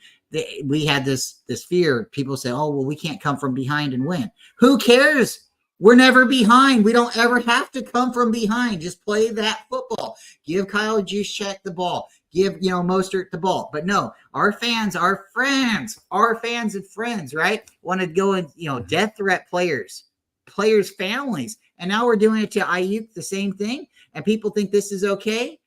Why would you want to keep playing for the football team? Why would you even want to be out here? If your fans who are supposed to root for you get hostile because you made a bad play, David, I'm sorry, David. I just don't think this is, I think the Niners are trying to evolve to appease their fans. And I think this is what's getting us out of 49er football. When the Niners play 49er football and people, I don't know, they don't like the Cabo clique, but damn it, it's the Cabo clique that's winning games for everybody. I don't know what to say. Well, this last year we drafted offensive linemen that can actually pass block. We draft 2 wide receivers. And the NFL is a passing league. We both know that. But that's not what we do. We run the ball, control the clock, keep our defense fresh so when they hit the field, they're very effective. And that's how we win football games. Last year, it seemed like there was a different direction being headed. The defense was spending too much time on the field. That we weren't ranked as high as we were in previous years, but we still had a good defense, right? And it just seems like it seems like Kyle now has his quarterback who is accurate and effective in the offense, and he wants to throw the ball more. This seems to be the direction we're going. Is it going to work out? We don't know, because the players they drafted more than likely aren't going to get a lot of time on the field this next year. We all know Kyle does not play rookies. So this will be a 2025 thing is when we're going to find that out. But this next year, it's all about being 49er football. Control the clock 35, 40 minutes a game. Keep our defense fresh, right? And this next year, what do you think about the Super Bowl hangover for the losing team, Brian? Are we going to be hungover? Are we going to be wearing shades and, popping Tylenol to knock the headache off? No, I don't believe in the Super Bowl hangover. I believe it's happened to certain teams because of for instances. And one thing that's really, really sad, and I don't think this is what's going to necessarily happen to our team, but it kind of already has happened to our team because of the NFC Championship losses. Every time you have a significant loss, a championship loss or a Super Bowl loss, that losing team has a real big high turnover and trade. They spent this much money to get these guys together. They can't keep them together because now all these guys' feelings are hurt. They didn't win the game. This guy wants more money. This guy thinks he should get more money because he was doing more than this guy over here. But this guy the fans know about, and he's been with the team for so he's not just saying, I want money for this year. I want money for my career, regardless of why they're asking for money. You got all these guys that are trying to stick together. And usually after a loss, it's just, right? And what's happened to the Niners over these last couple of years of us getting to a Super Bowl and a loss and being able to hold these players together. And we have had some turmoil. We've seen, I'm getting back to the championship games where we've seen every year, David, we bring back so many starters, right? But then we let go so many starters. It's because we're signing these guys to 1 year, 2 year deals. So in another year from now, the Niners are going to be a little different, except for those players that they paid for those old years. Those, you pay Debo for not what he did last year, but you paid him for what he did the year before and what hopefully he can do in the upcoming years. Now, if he doesn't get hurt, would he have been better than last year? Yeah, hopefully, more than likely he would have, right? But that's a woulda, coulda, shoulda thing. It's the same thing. It's really, it just is. So you have these players, you try to keep them together. I think the Niners, because they've had that happen to them in the last years, I don't think the Super Bowl hangover is going to be as harsh or bad on the Niners, right? I think the Niners have been there before. I think the difference between 2020 and 2024 will be if the Niners can stay healthy. And 2020 had that COVID year, everybody kind of forgets about that, 2019, we went to the Super Bowl. After that, everybody gets hit with COVID, so it's I don't know. It's just really weird, would we have repeated if we would have won the 2019 Super Bowl? Would we have been for sure to repeat the 2020? Because everybody's, you can't say that. You really can't say that. But it's really just, you know what I mean? So I don't believe in the hangover, David. I think it's just going to boil down to the Niners staying healthy. That's exactly it. It is going to boil down to that. So anyway, back to the schedule. Where were we? We were on Dolphins. We got 3 games left, and then we'll go ahead and wrap this up. Dolphins. Niners go to Miami. I have us losing this game. Okay. This is the punch in the face before the playoff to bring us back down to reality. Ooh. Well, if we was to lose a game against AFC team, I don't think that would be as bad. And a punch in the face from somebody like your friend, like McDaniels, wouldn't probably hurt as bad. We go to the next. I don't think we're losing. We go to the Lions. The Lions come to the Niners Stadium. This is a December 30th game. Holly's birthday, my little girl's birthday. David, this is the game where, they're going to try to chew our leg off, this is the game that they're going to try to punch biting at our kneecaps. Yeah. I don't see us losing this game, but this is the game. If you were to say, Brian, what game would you be more worried about? I would say the Lions, because they're going to need that game. They're going to need that game. You have the Packers, who's going to be good. You have the Vikings. They're going to be trying to make noise, and the Bears are going to try to make noise. But right now, the 2 teams is going to be the Packers and the Lions vying for that playoff spot, unless something crazy happens again with Minnesota or Chicago. We both know they don't really have a quarterback just yet. They're not for sure who they're playing, who they're starting. I would say the Lions need this game more than the Dolphins would need this game at this time of the year. David, if we lose that game, because the Jets having Aaron Rodgers, the Dolphins are definitely going to be needing that game. Yeah, the Dolphins, they got to worry about the Patriots, the Bills, and the Jets. So looking at what the Jets the Jets schedule would be compared to what the Dolphins schedule is, I think that's something we could look at later on. But I think if we lose to the Lions, that's going to be worse than losing to the Dolphins, potentially for the seeding for our playoffs. If we're not the number 1 seed, if we don't have it wrapped up right now, we can't lose to the Lions. We cannot lose to the Lions, and we're not going to want to get hurt right before the playoffs, but we can't take an L. So no, there's no our final game. I honestly think we pick up where we did left off in the second half of the NFC Championship game, and we do beat the Lions. Yeah, I really think we beat the Lions.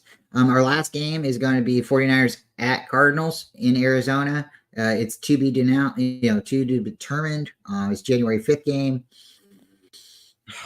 If we already got everything wrapped up, this could be a game just like what happened last season, where they just kind of like rest their starters a little bit. But I don't see the Niners wanting to rest. I don't see the players wanting to do that.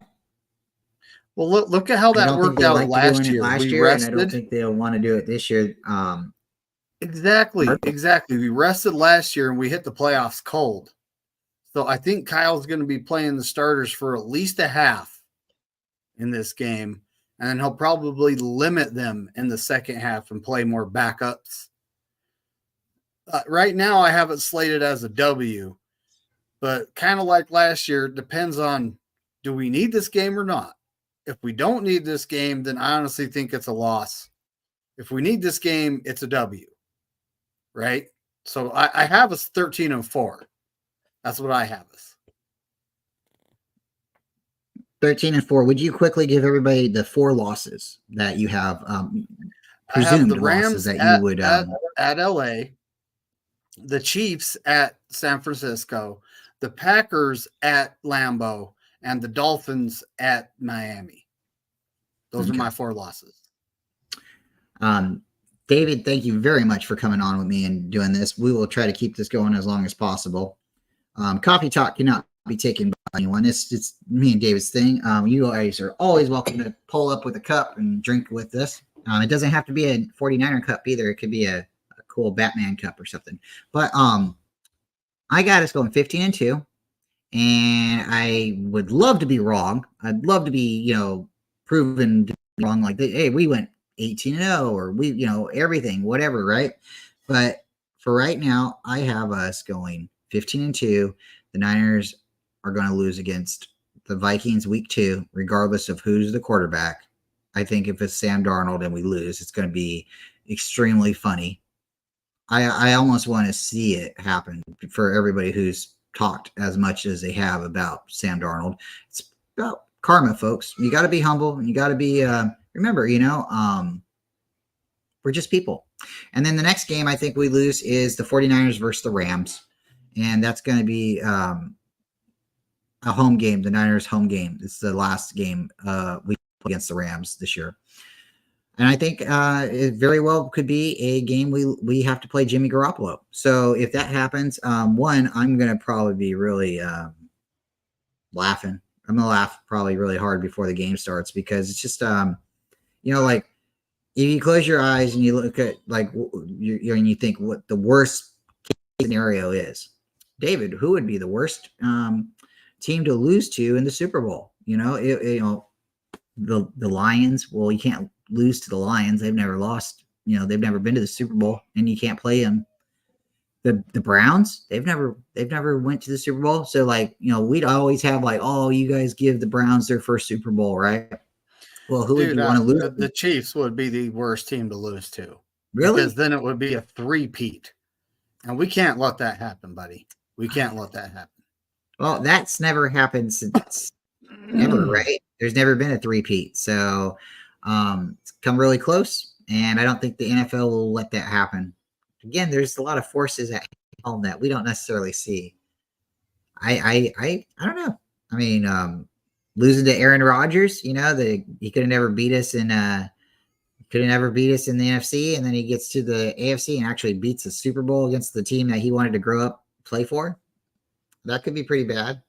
But either way, you don't know until the games start happening, and we'll be around to talk about them until then, because there's a lot to talk about, a lot of fun stuff to talk about, and we really appreciate everybody for coming. It's been a long time. We haven't had a 2-hour show for a long time. We just got on and started talking, and David, always appreciate you. David, what are you doing the rest of the week? Well, tomorrow we got Niners Coast to Coast, it's going to be on Brian's channel. And, due to his future schedule, we're not sure what's going to happen. That we'll just have to figure it out, right?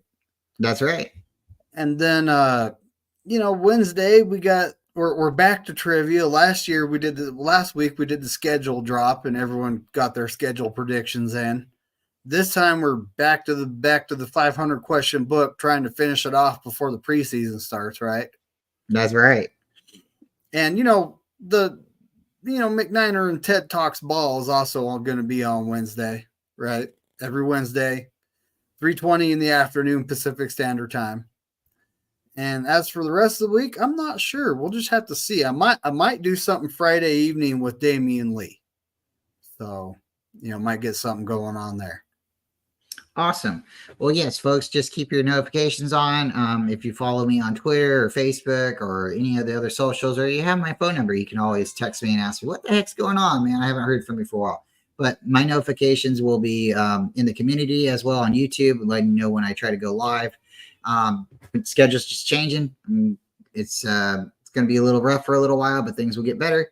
And once I know what for sure my schedule will be, I'll know when I can go live and when I can schedule shows. Gotta love life. I had a Monday to Friday job on call, but it's still a Monday to Friday, and now I'm going to a everyday week job, and I won't know what my schedule is until my schedule is in front of me. So folks, thank you again very much. Tomorrow, Coast to Coast with Ty Austin, the great, and Mr. David McNiner, the great as well.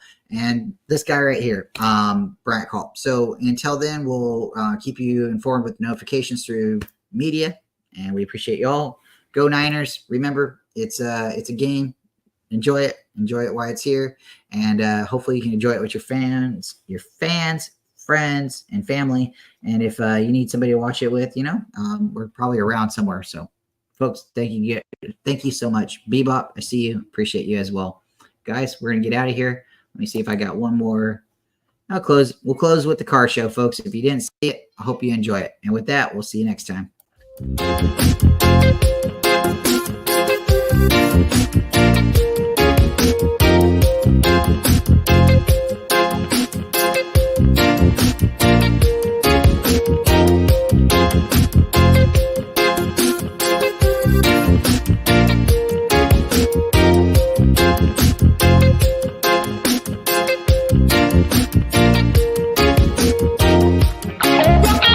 Walk